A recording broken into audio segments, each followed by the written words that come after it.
paistab, et siiani ei ole kõrgemad võimud näinud põhjust ahvi aruteludesse sekkuda ja paragrahvi erisaade veereb võimete piires edasi. Oluline on muidugi ära märkida, et võimed on pehmelt öeldes piiratud. Ma tahaks öelda, et sama piiratud nagu minu juuksepiir, aga kuna mul juuksed ei ole, siis siin me nüüd omadega oleme. Seda piiri on sama palju kui Eesti-Vene piirilepingus. Et me teame, kus ta on. Me eeldame, et me oleme asja paika saanud ja nendest eeldustest me ka lähtume.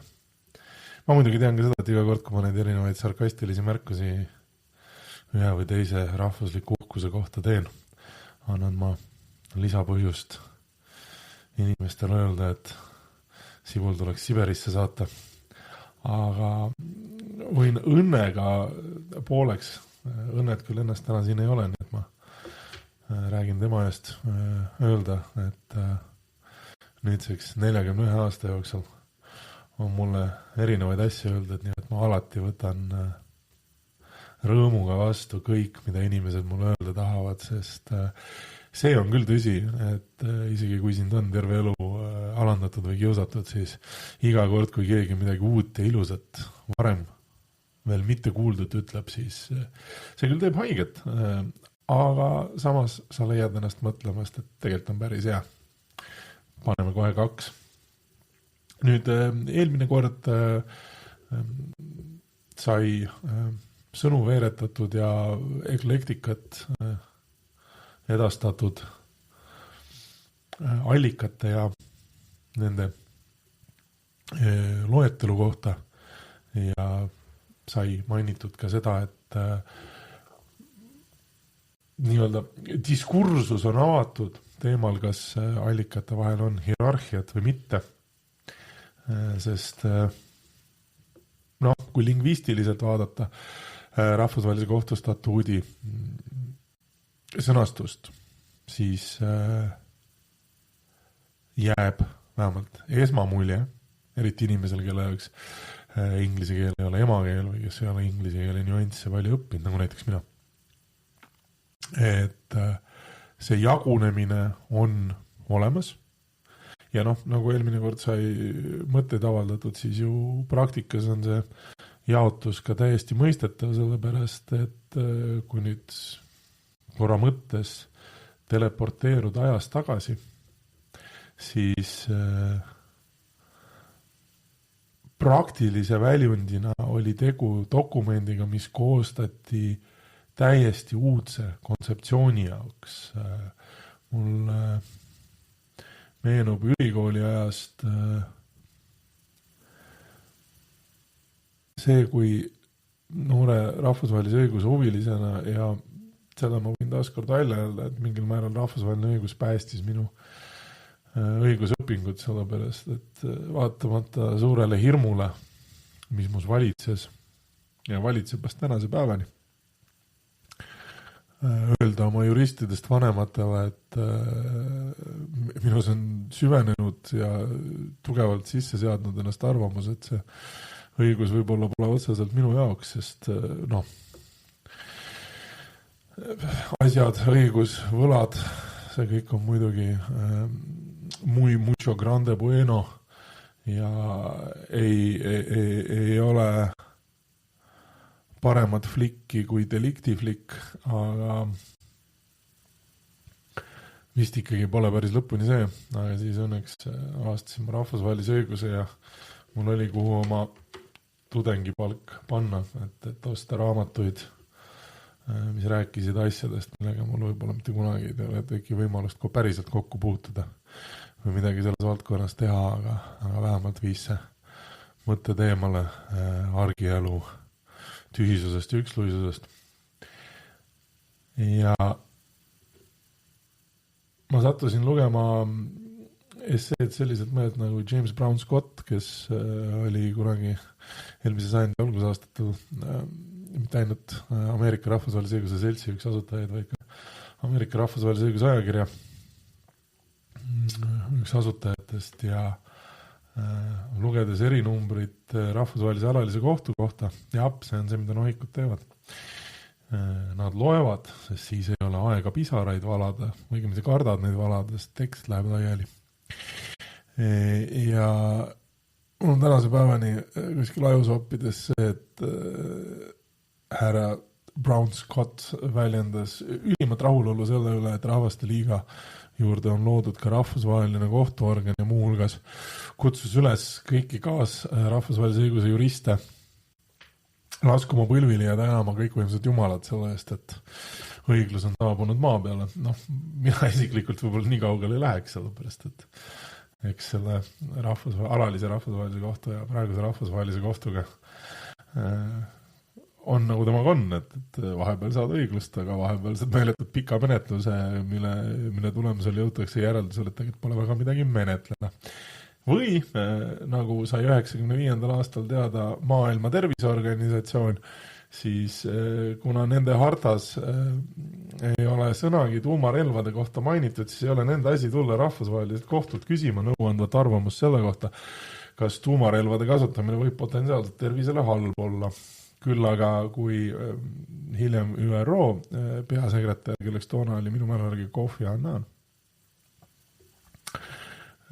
nõuandat arvamust küsima läks, siis jõudis rahvusvaheline kohus järeldusele, et ikka ÜRO-le peab ikka ütlema, leiva ei saa või nii. Aga miks ma seda 96. aasta tuumarelvade nõuandat arvamust praegu mainin, on see, et seda on kirjanduses muu hulgas nimetatud ka maailma suurimaks juriidiliseks argpüksluseks. Sellise tiitli omistas selle suurepärasele lahendile, kus muu hulgas rahvusvaheline kohus jõudis põhjapanevale järeldusele, et tuumarelvad on muidu halvad. See on nüüd küll šokeeriv uudis, aga ja see oli veel enne, kui me võtsime vastu ÜRO tasandil tuumarelvade vastase kokkuleppe, millega näiteks Vene Föderatsioon ei ühinenud, aga Vladimir Vladimirovitš Putin saatis videopöördumise ÜRO-le ja ütles, et see on igati mõistlik tegevus ja väga hea ja õige samm rahvusvahelise rahu ja julgeoleku suunas. Spasibo vam, tavariš.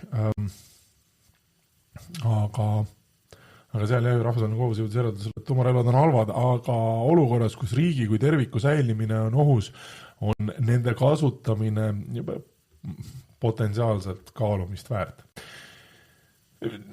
Mis iseenesest ju nagu ei kõlagi nii absurdsena, muidugi tuleb riiki kaitsta, aga olukord, milles riigi kui terviku säilimine on ohus, on selles mõttes mastaapide küsimus, et taaskord, ma väga vabandan Vatikani ees, aga nende suuruse juures on see oht kõvasti reaalsem kui näiteks Indial või samal Vene Föderatsioonil. Eesti on ka tegelikult suhteliselt väike riik, aga võrreldes meie naabritega. Aga jällegi, see tähendaks seda, et meid ähvardab põhimõtteliselt siis tuumarelv kui selline või ma ei kujuta ette. Ultron tuleb Marveli universumist välja ja koos hõbesurfariga ja tõmbab normipraasniku käima ja tuleb välja, et Tony Stark on Monacos kasiinis Starki perekonna vara laiaks löömas ja ei jõua raudmeheks inkarneeruda.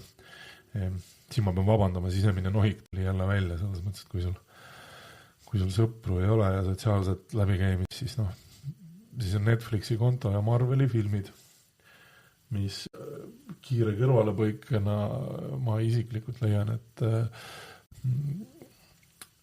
koomiksid on selles mõttes hea edasiarendus muinasjutu vestmisest, et minule isiklikult hakkas Ameerika koomiksikultuur, olgu see siis Marvel ja DC või midagi muud, sellist omalaadset suuremat huvi pakkuma peale seda, kui ma tabasin ennast mõttelt, et sinna on filigraanselt, ma nüüd ei tea, kas teadlikult või mitte, sisse pikitud muu hulgas külmasõja ajalugu, näiteks Musta Lese näol või teiste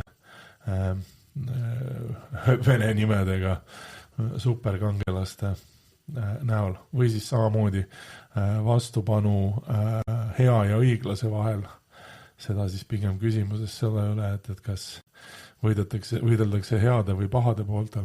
Aga samas õpib sealt ka seda, et vahepeal võib juhtuda lihtsalt seda, et sul ei ole mitte ühtegi supervõimet, aga sa oled väga, väga, väga rikas. Nagu Bruce Wayne, kes on ka nahkhiirmees.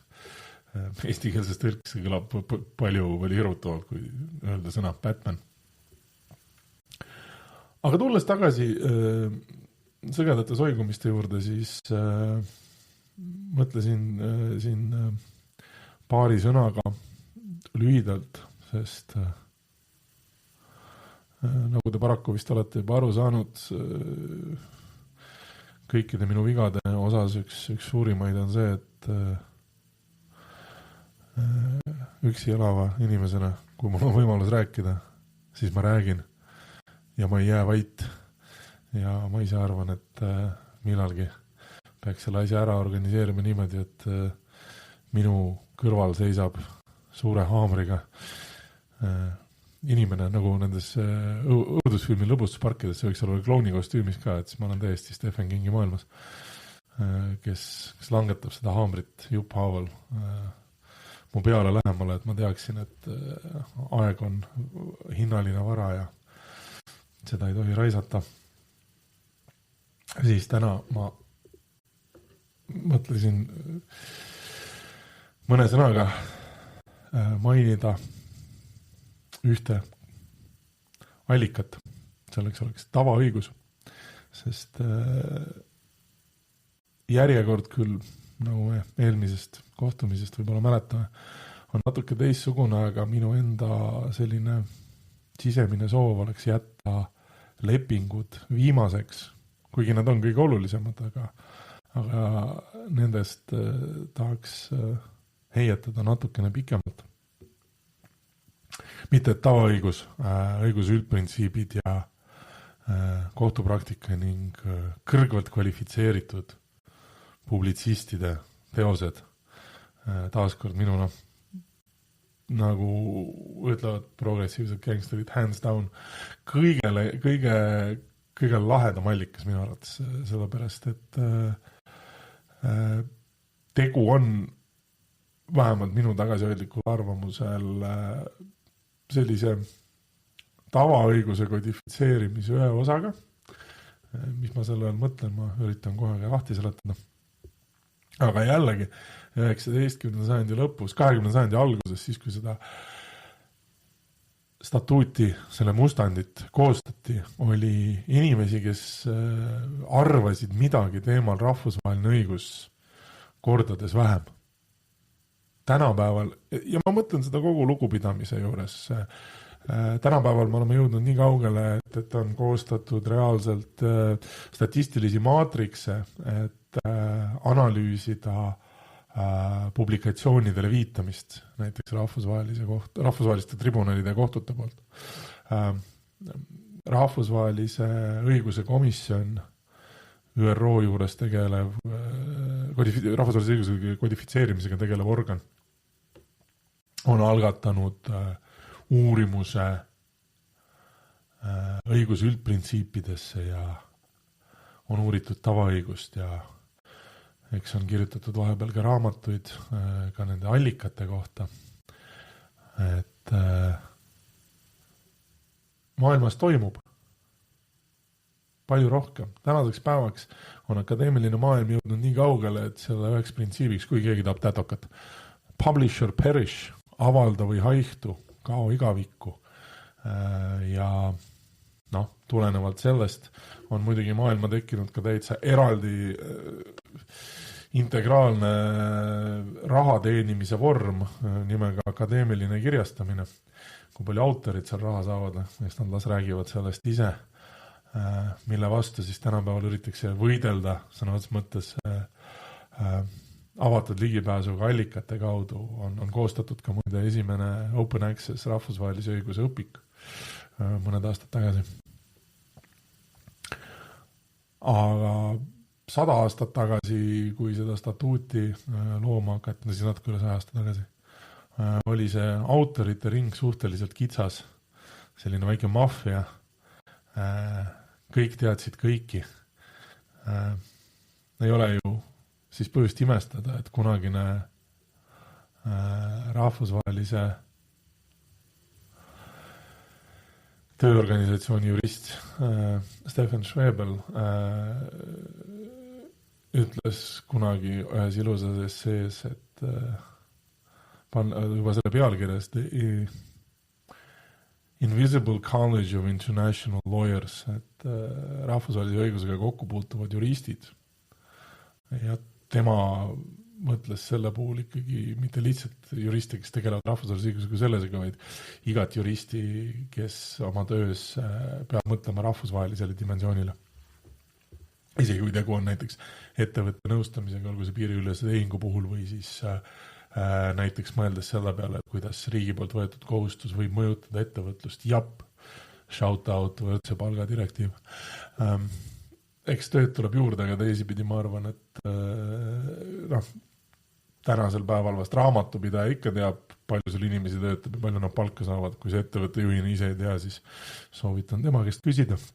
Sest väike selline kirsike, kui ei taha minna vangi, hea raamatupidaja hangi. Minu väike panus Elroni jõululuuletuste varasalve. Loodan, et Jaan Pehk loeb sisse, siis ma hakkan uuesti rongiga sõitma lihtsalt sellepärast, et seda luuletust kuulda. Ja Jaan Pehki ka, tal on väga sensuaalne hääl. Ma ei tea, mis te teete selle infoga, aga nüüd on ta teil igatahes olemas. Aga see Invisible College, nähtamatu kolleegium oli, on ja jääb. Selles mõttes, et rahvusvahelise õigusallikatest tava on vast kõige iidsam, sest õigus üldprintsiibid eeldavad õiguskorra olemasolu ja minnes tagasi Friedrich Karl von Savini juurde, siis igasugune õigus on tavaõigus.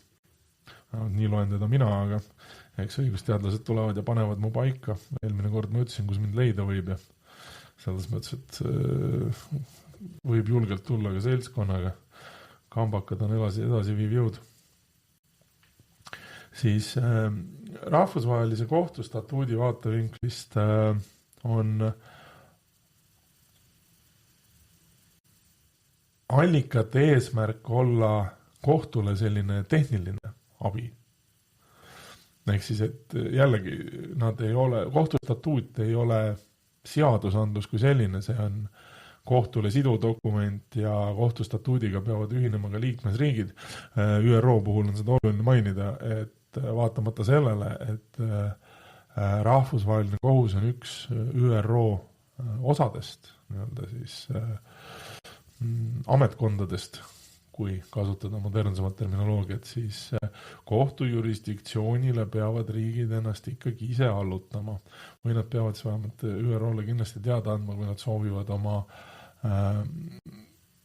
osalust kohtumenetluses piirata. Ehk siis riigid saavad ka julgelt öelda seda, et nad soovivad olla ÜRO liikmed, aga nad ei soovi olla allutatud rahvusvahelise kohtu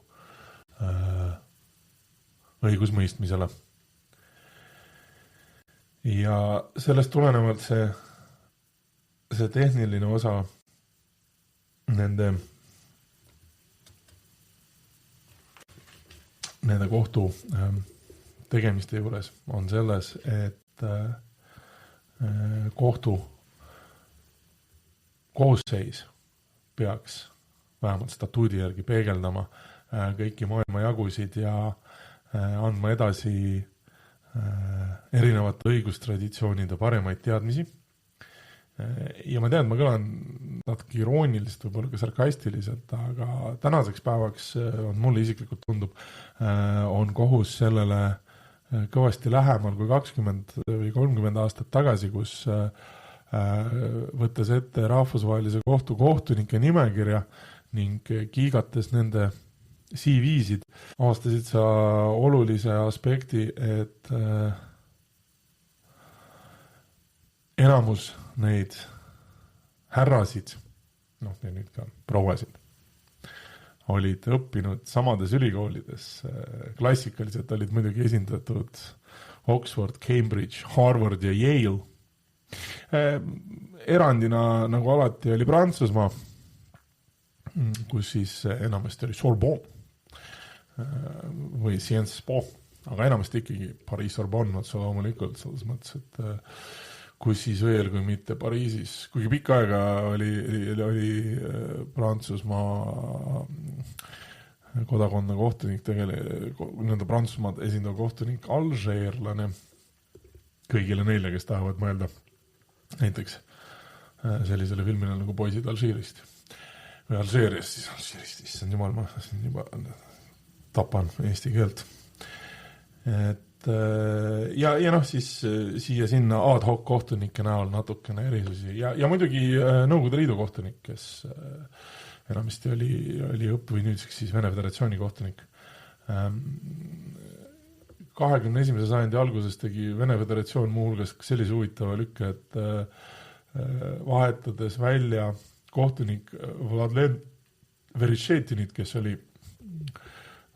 ametit pidanud pea 20 rahvusvahelise kohtuniku ametiaeg, kui mu mälu mind ei peta, peaks olema 9 aastat. Et nad on sellised suht määrused tagasi, sest kohtu koosseis kosti nooremaks läinud, aga ajalooliselt näiteks seesama professor Verešetin oli väga lugupeetud vanuses. Temast vist ainult vanem toona oli Hiina kohtunik, kes oli paneeli liige lähenedes juba julgelt 80 eluaastale. Mitte, et ma tahaks nüüd öelda, et see vanus kuidagi mõjutab inimese võimet õigust mõista, muidugi mitte. ÜRO mereõiguse tribunal teab väga hästi seda samamoodi Vene kohtunikust, et sa võid väga edukalt 76-aastase härrasmehe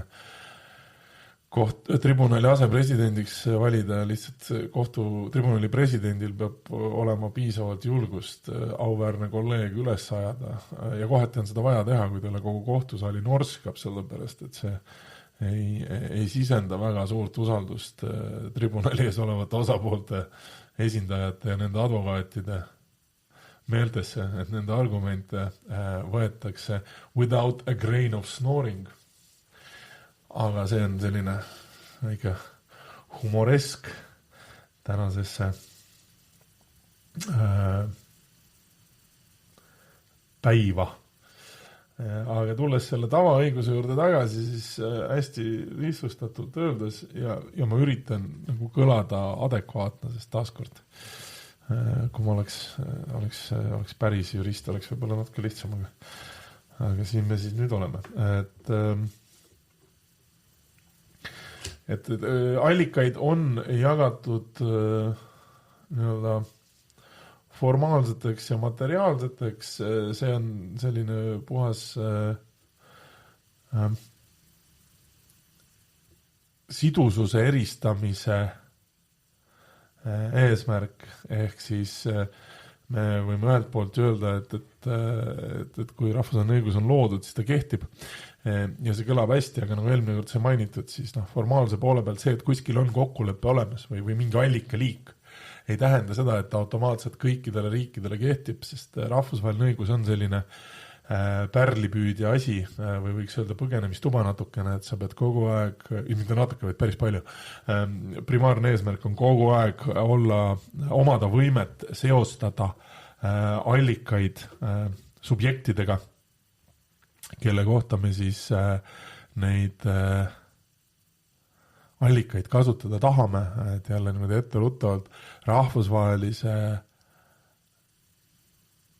õiguse Achilleuse kanna väljendus riikide vastutuse mustandartiklites ja kutsun neid ikka mustandartikliteks, mis siis, et akadeemiline debatt on jõudnud nii kaugele, et kuna inglise keeles on pealkiri Draft Articles on the Responsibility of States for Internationally Wrongful Acts ehk Darsiva, selle väike veli on Dario, tore, mitte Itaalia poiss, ehk siis Draft Articles on Responsibility of International Organizations, mille autoriks oli professor Giorgio Gaia, siis siin on see lugu selles, et rahvusvahelise vastutuse skeem laenates karistusõigusest, mitte PIN 1, PIN 2 koodi küsijatelt, on väga tugevalt üles ehitatud selle, et kas me oleme võimelised ära näitama seose, mitte ainult õigusrikkumise ja allika, vaid ka õigusrikkumise allika ja subjekti vahel. Ehk siis siin allikatega ongi see küsimus, et nad võivad ju olemas olla, aga primaarne küsimus on ikkagi see, et esimese asjana me peame ära näitama, et nad päriselt kellegile kehtivad ka. Sest olemasolu veel automaatselt ei tähenda kahjuks seda, et kuskil on keegi, kes neid täitma peab, et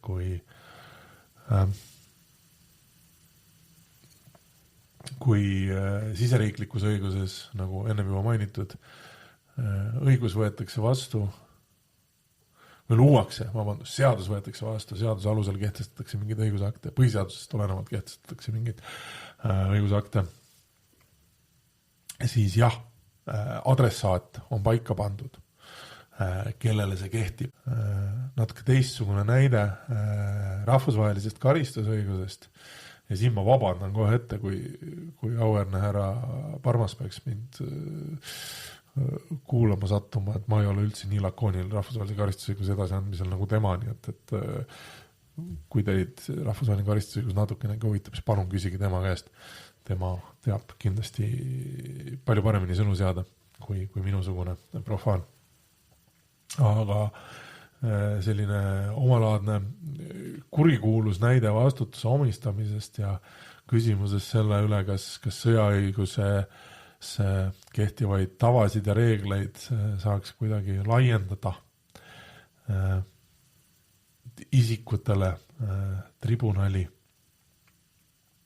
ees tuleneb Jugoslaavia eritribunali esimesest kaasusest, Tadići kaasusest, et mitte lõplikult välja näidata oma täielikku teadmatust Jugoslaavia sõja detailide kohta, siis nii palju võib öelda, et härra Tadić ei olnud väga hea inimene, ta oli sadist ja endine karatetreener, kes avastas enda jaoks sõja kui võimaluse oma tumedad teemonid välja elada ja milline oleks parem viis seda teha, kui moodustada omaenda organiseeritud relvastatud jõuk, kes otse loomulikult kutsusid ennast vabastajateks ja patriootideks, aga nende tegevus oli kõike muud kui vabastav ja patriootlik nende ohvritele. Ja Jugoslaavia tribunali ees seisis selline raske otsus selle kohta, et kas nad peaksid rahvusvahelise õiguse mõistmise standardites lähtuma rahvusvahelise kohtu poolt 86. aastal Nicaragua kaasuses kehtestatud otsese kontrolli printsiibist õiguse rakenduvuse kohta, ehk siis, et rahvusvaheline kohus oli seadnud standardi, et selle jaoks, et riiki saaks vastutusele võtta või need rahvusvahelise õiguse subjekti saaks vastutusele võtta rahvusvahelise õiguse rikkumise eest, peab ära näitama, et riik oli mitte, või subjekt oli mitte ainult, tolles olukorras riik, siis Ameerika Ühendriigid. Et riik kui õigussubjekt on mitte ainult teadlik tegevusest, vaid omab otsest kontrolli tegevuse täideviijate üle. Ehk siis Jugoslaavia tribunali mure oli selles, et härra Tadić ja tema kaitsjad väitsid, et härra Tadići tegevus ei ole kuidagi seostatav otseselt riigi kontrolliga, ehk siis, et tribunalil oli keeruks talle rakendada laiemaid süüteokoosseise, kuna selle jaoks oli vaja ära näidata, et tema tegevus oli osa laiemast Jugoslaavia presidendi Miloševići sõjakampaaniast. Ja Nicaragua teiste alusel oleks see tähendanud seda, et ei piisanud lihtsalt sellest, et näidata, et härra Tadići vaprad võitlejad osalesid sõjategevuses. Siin oli vaja kuidagi ära näidata ka seda, et kõrgemad militaarninad ja potentsiaalselt härra Milošević isiklikult olid härra Tadići olemasolust ja tema tegevusest teadlikud ka. Siinkohal aga olen ma tuvastanud, et ma olen liiast teie auväärset aega juba niigi kulutanud ja ma tänan teid kõiki kuulamast ja loodetavasti me õige pea kohtume jälle siinsamas kanalis paragrahvi väikeses eriauramis. Suur sügav kummardus teile, aitäh! Segast teksti sõnis Aleksandr Popov.